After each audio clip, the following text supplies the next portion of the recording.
when your relationship with God goes, everything else around you is going to deteriorate. Every other relationship will break down if your relationship with God is not intact. I want you to understand something real quickly, 2 points. Number one, when you read the book of Malachi, while the church always uses it to justify tithes and offerings, Malachi is a lot deeper than that. Malachi deals with the priest of Israel and how their relationship with God is broken.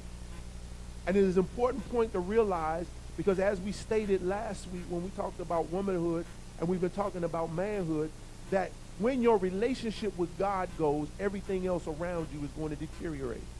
Every other relationship will break down if your relationship with God is not intact. Now, I'm talking today, hopefully, to people who are believers in the Lord Jesus Christ. Because you have to understand these principles operate, and understand this, the Bible works whether you saved or not.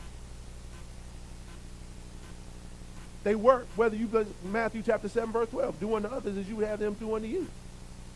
Love your neighbor as you love yourself. These are universal principles. That's why people will take principles or points out of the Bible and they work. That's why Jews are so successful. Why? Because they apply the first 5 books, the Pentateuch, to their life, and they're successful. The Jews own 60% of all wealth in the world.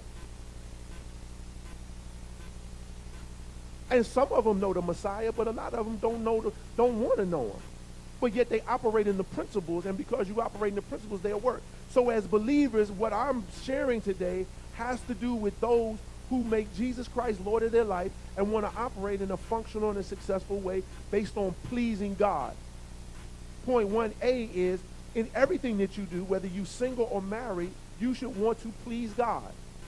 It should be the first and foremost of everything that you do, is pleasing God. Number 2, I want you to understand this. If you've ever had a divorce or been divorced, God does not condemn you or beat you up.